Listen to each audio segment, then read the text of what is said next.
शादी केवल दो लोगों का साथ नहीं बल्कि दो जिंदगियों का मिलन होता है।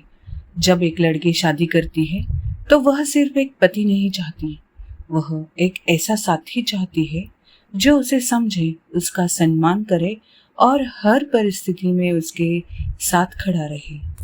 एक महिला शादी के बाद कई भूमिकाएं निभाती है। वह घर संभालती है, नौकरी करती है, बच्चों की जिम्मेदारी उठाती है और परिवार की उम्मीदों पर भी खरी उतरने की कोशिश करती है। वह हर मोर्चे पर खुद को साबित करने में लगी रहती है। जब पति अपनी पत्नी की बात ध्यान से सुनता है, उसके काम में थोड़ी मदद करता है और उसकी भावनाओं का सम्मान करता है, तब वह रिश्ता और गहरा और मजबूत बन जाता है। अगर पति छोटे छोटे प्रयासों में भी सपोर्ट दिखाता है, जैसे कभी एक कप चाय बनाना, कभी उसकी बात बिना टोके सुनना या बस यह कहना मैं तुम्हारे साथ हूँ, ये छोटे छोटे कदम एक महिला के लिए बहुत मायने रखते हैं। लेकिन अक्सर ये देखा जाता है, जब कभी उसे थोड़ी सी मदद की ज़रूरत होती है, चाहे वह घर के काम में हो या कोई इमोशनल सपोर्ट चाहिए हो, तो कई बार उसे वह सहयोग नहीं मिल पाता जिसकी उसे उम्मीद होती है। इसकी बजाय उसे ताने ही सुनने पड़ते हैं। नमस्कार, आप सबका हमारे YouTube channel talks with counsellor Prajakta में स्वागत है। अगर आप भी अपने रिलेशनशिप में ऐसा ही कुछ अनुभव कर रहे हो तो यह वीडियो आपके लिए है। आज के इस नए वीडियो में हम इस मानसिकता के पीछे के अहम कारणों पर चर्चा करेंगे और प्रैक्टिकल सॉल्यूशंस भी डिस्कस करेंगे, इसलिए वीडियो के अंत तक बने रहे। आइए इस चर्चा सत्र को शुरू करें। आज की हमारी इस गहन चर्चा का मिशन है शादी और रिश्तों के उस साइलेंट किलर को डिकोड करना, जिसे अक्सर बंद दरवाजों के पीछे छुपा लिया जाता है। बिल्कुल, मतलब जब पति सपोर्ट नहीं करता तब एक पत्नी को क्या करना चाहिए। जब कोई महिला घर, बच्चे, नौकरी सब कुछ अकेले खींच रही हो और फिर भी रिश्ते में खुद को एक अदृश्य और नितांत अकेले इंसान की तरह महसूस करे, ओह, तो उस डायनामिक्स को कैसे सुलझाया जाए। और यहाँ सबसे दिलचस्प बात यह है कि आज की ये चर्चा किसी को विलन बनाने या बस आरोप लगाने के बारे में नहीं है। सही बात है। ये असल में उस मनोविज्ञान को समझने के बारे में है जो इन स्थितियों को पैदा करता है। हम अक्सर मान लेते हैं कि भाई शादी हो गई तो सपोर्ट सिस्टम अपने आप काम करेगा। हाँ, वो तो एक डिफॉल्ट उम्मीद होती है ना। बिल्कुल। लेकिन जब सारा शारीरिक और मानसिक भार सिर्फ एक ही इंसान पर आ जाए तो अंदर ही अंदर एक घुटन पैदा होने लगती है। और इसी घुटन के पीछे की वजहों और समाधानों को आज हम विस्तार से समझेंगे। हमारी आज के इस चर्चा का जो मुख्य सोर्स है टॉक्स विद काउंसलर प्राजक्ता के इनसाइट्स हैं। तो चलिए इस अदृश्य समस्या की जड़ तक पहुंचते हैं। सबसे पहले काउंसलर प्राजक्ता जी बताती हैं कि इस दर्द की असली वजह क्या है, और ये वजह समझना बहुत जरूरी है। बिल्कुल। काउंसलर प्राजक्ता जी बताती हैं कि जब दो लोग शादी के बंधन में जुड़ते हैं तो वो असल में सिर्फ एक रूममेट नहीं ढूंढ रहे होते, वो एक इमोशनल सपोर्ट सिस्टम की उम्मीद करते हैं। हाँ, इंसान ये सोचकर शादी थोड़ी करता है कि बस एक ही छत के नीचे दो लोग अपनी अपनी जिंदगी जिएंगे। ये तो एक साझेदारी है। जब वो भावनात्मक सहारा या वो इमोशनल सपोर्ट गायब हो जाता है तो कोई भी इंसान शादीशुदा होते हुए भी एक अजीब से अकेलेपन का शिकार हो जाता है। ये बहुत चुभने वाली बात है। हाँ, क्योंकि ये अकेलापन किसी खाली कमरे वाला अकेलापन नहीं है। ये वो अकेलापन है जो तब महसूस होता है जब आपका पार्टनर आपके ठीक बगल में बैठा हो लेकिन मीलों दूर लगे। और इसका सीधा असर इंसान की सेल्फ वर्थ यानी आत्मसम्मान पर पड़ता है ना, 100%। और जब ये महीनों या सालों तक चलता रहे तो प्यार की जगह कड़वाहट ले लेती है। इंसान अंदर ही अंदर रिसेंटमेंट से भर जाता है। इसे समझने के लिए हमारे सोर्स में 32 साल की नेहा की कहानी का जिक्र है, जो एक वर्किंग प्रोफेशनल है। नेहा जब ऑफिस से पूरी तरह एग्जॉस्ट होकर आती है और सिर्फ किचन में थोड़ी सी मदद मांगती है तो उसे अपनी नौकरी छोड़ने की सलाह दे दी जाती है। अब अगर हम इस पर गौर करें तो ये बिल्कुल एक टैंडम साइकिल चलाने जैसा है, यानी वो दो लोगों वाली लंबी साइकिल। अच्छा, वो जिसमें दोनों को पेडल मारना होता है। हाँ, इमेजिन कीजिए पेडल सिर्फ आगे वाला इंसान मार रहा है, पसीना सिर्फ उसे आ रहा है, लेकिन पीछे बैठा इंसान मजे से बस हैंडल पकड़े हुए है और कह रहा है कि अगर साइकिल नहीं चलाई जा रही तो उतर जा। अरे बाप रे, ये तो बहुत ही सटीक एनालॉजी है ना। नेहा की कहानी सुनकर ऐसा लगता है कि समस्या सिर्फ किचन के काम की तो है ही नहीं, बात कुछ और ही है। बिल्कुल। बात सिर्फ बर्तन धोने या सब्जी काटने की नहीं है, बात उस अनदेखेपन की है जिसे मनोविज्ञान में इनविजिबिलिटी कहा जाता है। इनविजिबिलिटी। हाँ, मतलब अदृश्य महसूस करना। जब नेहा ने मदद मांगी तो वो असल में ये पूछ रही थी कि क्या तुम मेरी थकान को देख पा रहे हो? क्या तुम इस रोजमर्रा के संघर्ष में मेरे साथ खड़े हो? और पति का वो जॉब छोड़ दो वाला जवाब ये साबित कर देता है कि ना तो थकान देखी गई और ना ही उस रिश्ते में कोई इमोशनल सपोर्ट मौजूद है। ये तो सच में डरावना है। मतलब आपका सबसे करीबी इंसान ही आपके संघर्ष को देखने से इनकार कर रहा है। बिल्कुल, और यही सबसे ज्यादा दर्द देता है। लेकिन कई बार रिश्तों में लोग इस बात को लेकर कंफ्यूज रहते हैं कि क्या सच में पार्टनर अनसपोर्टिव है या शायद वो खुद ही ज्यादा उम्मीदें कर रहे हैं। ये कंफ्यूजन बहुत आम है। हाँ, तो इस उलझन को दूर करने के लिए काउंसलर प्राजक्ता जी बताते हैं कि एक अनसपोर्टिव पति के 5 स्पष्ट संकेत क्या होते हैं। ये संकेत पहचानना बहुत जरूरी है। काउंसलर प्राजक्ता जी बताती हैं कि क्लैरिटी के लिए सबसे पहली चीज जो देखनी चाहिए वह है प्रॉब्लम्स को इग्नोर करना या पूरी तरह से डिसमिस कर देना। हाँ, मतलब कोई अपनी परेशानी लेकर आए और सामने वाला ऐसा बर्ताव करे जैसे कोई समस्या एग्जिस्ट ही नहीं करती। बिल्कुल। और काउंसलर प्राजक्ता जी बताती हैं कि दूसरा संकेत इसी से जुड़ा है, भावनाओं को ओवर रिएक्शन का नाम दे देना। ओह, ये तो बहुत ही ज्यादा देखा जाता है घरों में। मुझे ये ओवर रिएक्शन वाला पॉइंट बहुत चुभता है। जैसे कोई कहे कि तुम तो हर बात का बतंगड़ बना देती हो या तुम हमेशा छोटी छोटी बातों पर ड्रामा करती हो। अगर हम इसे गहराई से समझे तो किसी की भावनाओं को ड्रामा या ओवर रिएक्शन कहना बहुत ही खतरनाक मनोवैज्ञानिक खेल है। वो कैसे? मान लीजिए कोई इंसान सच में दुखी है, उसकी आंखों में आंसू हैं और उसका पार्टनर बिल्कुल सीधे चेहरे के साथ उसे देखता है और कहता है, ओह तुम बेवजह तमाशा क्यों कर रही हो? अरे बाप रे! ये असल में सामने वाले के अनुभव को ही झूठा साबित कर देना है। इसे गैसलाइटिंग कहते हैं। गैसलाइटिंग। हाँ, इसमें इंसान खुद की ही भावनाओं पर शक करने लगता है कि ओह शायद सच में मैं ही पागल हूँ, शायद मैं ही ज्यादा सोच रही हूँ। ये तो अंदर से तोड़ देने वाली बात है। इंसान खुद पर ही भरोसा खो बैठता है। इसके अलावा काउंसलर प्राजक्ता जी बताती हैं कि घर और जिम्मेदारियों में बिल्कुल भी इन्वॉल्व न होना भी एक बड़ा संकेत है। हाँ, सारा बोझ एक ही तरफ डाल देना। बिल्कुल। घर के काम और बच्चों की जिम्मेदारी सिर्फ एक ही इंसान के कंधों पर डाल देना। और चौथा संकेत जो काउंसलर प्राजक्ता जी बताती हैं वो है पत्नी के सपनों या करियर को अहमियत न देना। जैसा नेहा के केस में हुआ कि नौकरी छोड़ दो। हाँ, मानो वो करियर नहीं कोई टाइम पास शौक हो जिसे जब चाहे बंद किया जा सकता है। बिल्कुल। और इन सब के बीच 5वां संकेत जो बहुत तकलीफ देता है वो है मुश्किल समय में मेंटली एब्सेंट रहना।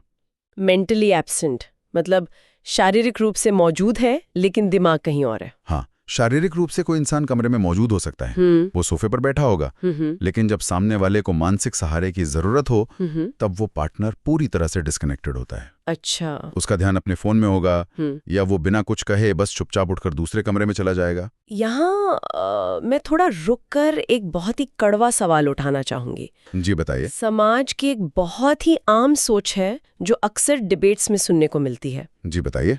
लोग कहते हैं कि अरे अगर पति आर्थिक रूप से सपोर्ट कर रहा है, फाइनेंशियली घर का सारा खर्च उठा रहा है, EMI भर रहा है, तो वही काफी है। अब ये मेंटल एब्सेंट होने को मापना तो बहुत मुश्किल है ना? ये एक बहुत ही वैलिड सवाल है और हमारे समाज में ये धारणा बहुत गहराई तक बैठी हुई है। लेकिन हमें फाइनेंशियल सपोर्ट और इमोशनल प्रेजेंस के बीच के भारी अंतर को समझना होगा।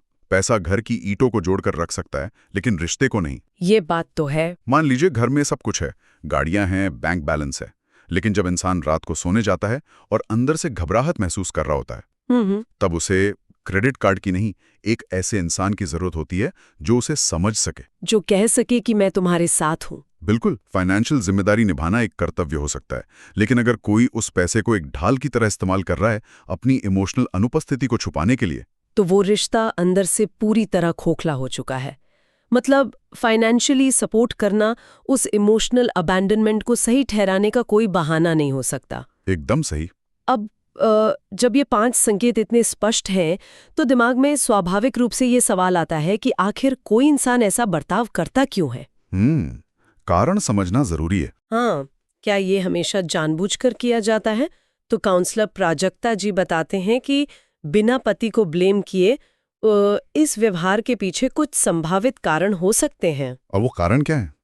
काउंसलर प्राजक्ता जी बताते हैं कि सबसे पहला कारण अपब्रिंगिंग इशू हो सकता है, यानी परवरिश। ये तो बहुत बड़ा फैक्टर है। हमारे समाज में कई पीढ़ियों से लड़कों को अपनी भावनाओं से डिस्कनेक्ट होना सिखाया जाता है। बिल्कुल। उन्हें बचपन से ये ट्रेनिंग मिलती है कि इमोशंस दिखाना कमजोरी है। उन्होंने अपने घरों में भी शायद यही देखा होता है कि घर का काम सिर्फ महिलाओं का है और पुरुष सिर्फ प्रोवाइडर हैं। तो मतलब उनके पास वो इमोशनल डिक्शनरी होती ही नहीं है। हाँ, वो एक्सप्रेस ही नहीं कर पाते। तो एक तरह से ये कोई विलन वाली चाल नहीं है, बल्कि सिर्फ एक बुरी प्रोग्रामिंग है। कुछ हद तक हाँ, लेकिन बात सिर्फ परवरिश पर आके नहीं रुकती। अच्छा। काउंसलर प्राजक्ता जी बताते हैं कि ईगो या पावर डायनामिक्स भी एक बड़ा कारण है। ओहो, ईगो, ये तो हर रिश्ते में कहीं ना कहीं आ ही जाता है। बिल्कुल। कुछ लोगों के अंदर ये माइंडसेट गहराई तक बैठा होता है कि इस रिश्ते में कंट्रोल मेरे हाथ में रहना चाहिए। उन्हें लगता है कि अगर मैं घर के कामों में मदद करूंगा या सामने वाले की भावनाओं के आगे झुकूंगा तो मेरी अहमियत कम हो जाएगी या मैं कमजोर दिखूंगा। इसके अलावा काउंसलर प्राजक्ता जी बताते हैं कि एक कारण ये भी हो सकता है कि वो इंसान खुद किसी स्ट्रेस या पर्सनल इशू से जूझ रहा हो। हाँ, ये भी संभव है। मतलब ऑफिस का स्ट्रेस या कोई ऐसी बात जिसके बारे में वो बात नहीं कर पा रहा। और जब इंसान खुद ही अंदर से खाली हो तो वो किसी और को इमोशनल सपोर्ट कैसे देगा? बिल्कुल सही बात है। और एक आखिरी कारण जो काउंसलर प्राजक्ता जी बताते हैं वो है लैक ऑफ अवेयरनेस। मतलब कई बार इंसान को सच में पता ही नहीं होता कि सामने वाले को क्या चाहिए। और ये बात सच में ही होती है। कई बार पार्टनर सोचता है कि अगर सामने से कोई शिकायत नहीं आ रही है, सब कुछ समय पे हो रहा है, तो मतलब रिश्ते में सब एकदम परफेक्ट है। खामोशी को सहमति मान लेना। हाँ, लेकिन यहां मैं एक बहुत ही क्रिटिकल नियम याद दिलाना चाहूंगा जो सोर्स में भी बहुत स्पष्ट किया गया है। जी, वो क्या? हम इन कारणों को समझ रहे हैं, चाहे वो परवरिश हो, स्ट्रेस हो या ईगो, लेकिन किसी कारण को समझने का मतलब ये बिल्कुल नहीं है कि उस खराब व्यवहार को स्वीकार कर लिया जाए। वाह, ये बहुत पावरफुल बात है। हाँ, क्योंकि समझना सिर्फ स्टेप 1 है, ये कोई अंतिम समाधान नहीं है। मतलब ये नहीं कि अच्छा इनकी तो परवरिश ही ऐसी हुई है तो अब मुझे जीवन भर इस अनदेखेपन को सहना ही पड़ेगा। डायग्नोसिस हो गया है, बीमारी समझ आ गई है, लेकिन ये इलाज नहीं है। बिल्कुल, इलाज के लिए तो एक्शन लेना पड़ेगा। तो फिर सवाल यही है कि असल में एक्शन क्या लिया जाए? काउंसलर प्राजक्ता जी बताते हैं कि इसके लिए 5 प्रैक्टिकल कदम उठाए जा सकते हैं। काउंसलर प्राजक्ता जी बताते हैं कि सबसे पहला कदम है क्लियर कम्युनिकेशन। मतलब टोन बदलना जरूरी है। और ये शायद सबसे मुश्किल कदम है। मुश्किल क्यों? क्योंकि अक्सर जब लोग परेशान होते हैं तो वो अपनी बात को शिकायत के रूप में पेश करते हैं, जैसे तुम तो कभी मेरी हेल्प नहीं करते। हाँ, अक्सर ऐसे ही बोलते हैं लोग जब गुस्सा आता है। बिल्कुल, और ये सुनते ही सामने वाला इंसान तुरंत डिफेंसिव मोड में आ जाता है। वो सुनने के बजाय खुद को सही साबित करने के बहाने ढूंढने लगता है। लेकिन जब कोई इंसान पहले से इतना फ्रस्ट्रेटेड हो, जो थकान से टूट रहा हो, तो वो अपनी टोन को शिकायत से बदलकर क्लियर कम्युनिकेशन में कैसे लाएं? गुस्सा आना पूरी तरह से स्वाभाविक है, लेकिन अगर आउटकम बदलना है तो अप्रोच बदलनी होगी। ऐसे समय में आई स्टेटमेंट्स यानी मैं वाक्यों का इस्तेमाल करना चाहिए। आई स्टेटमेंट्स मतलब कैसे? जैसे मैं इस समय बहुत थका हुआ महसूस कर रही हूँ और मुझे इस काम में मदद की जरूरत है। हाँ, मतलब सिर्फ एक फैक्ट को सामने रखना। हाँ, इससे सामने वाले पर हमला नहीं लगता और बहस की गुंजाइश कम हो जाती है। ये सच में काम कर सकता है। इसके बाद काउंसलर प्राजक्ता जी बताती हैं कि दूसरा कदम है अपनी बाउंड्रीज तय करना। ये बहुत जरूरी है। हाँ, क्योंकि चुपचाप सब सहने से सामने वाला मान लेता है कि सब ठीक है। ये कहना जरूरी है कि मैं सब अकेले मैनेज नहीं कर सकती, जिम्मेदारियां बांटनी होंगी। बिल्कुल, बाउंड्री का मतलब लड़ाई नहीं है। बाउंड्री का मतलब ये बताना है कि आप कहाँ तक सह सकते हैं। और यहीं से तीसरा कदम जुड़ता है जो काउंसलर प्राजक्ता जी बताते हैं, स्टॉप ओवर गिविंग। मतलब रिश्ते में जरूरत से ज्यादा देने की आदत को बंद करना। रिश्ते में बैलेंस वापस लाने के लिए। हाँ, मैं इस पर एक एनालॉजी देना चाहूंगी। ये बिल्कुल किसी कैफे में अनलिमिटेड फ्री कॉफी बांटने जैसा है। अच्छा, फ्री कॉफी। हाँ, इमेजिन कीजिए आप बिना मांगे लगातार लोगों के कप भरते रहेंगे तो कोई उस कॉफी की कीमत क्यों समझेगा? लोगों का दिमाग उस फ्री कॉफी को गिफ्ट नहीं बल्कि अपना अधिकार मान लेगा। ये कॉफी वाली एनालॉजी बहुत ही सटीक है। इंसानी दिमाग बिल्कुल ऐसे ही काम करता है। इसे मनोविज्ञान में हैबिचुएशन कहते हैं। जब आप लगातार अपना आराम दांव पर लगाकर सब कुछ करते रहते हैं तो पार्टनर का दिमाग उस एक्स्ट्रा मेहनत को डिफॉल्ट स्टेट मान लेता है। तो इसलिए ओवर गिविंग रोकना जरूरी है ताकि मेहनत की कीमत समझ आए। एकदम सही। अब चौथे कदम की बात करते हैं। काउंसलर प्राजक्ता जी बताते हैं कि अपनी सेल्फ वर्थ पर फोकस करना बहुत जरूरी है। अपनी वैल्यू किसी और के बर्ताव से तय नहीं होने देनी चाहिए। बिल्कुल, इंसान की अपनी एक अलग पहचान होती है। हाँ, सोर्स में कहा गया है कि अपने शौक पूरे करें, फाइनेंशियल आज़ादी पर फोकस करें। लेकिन मुझे एक बात बताइए, जो इंसान घर और काम के बोझ से पहले ही दबा हुआ है, वो अचानक से फाइनेंशियल आज़ादी या शौक के लिए समय कैसे निकाले? ये रातों रात नहीं होता। सेल्फ वर्थ पर फोकस करने का मतलब ये नहीं है कि आप कल उठकर कोई बहुत बड़ा बिजनेस खड़ा कर दें।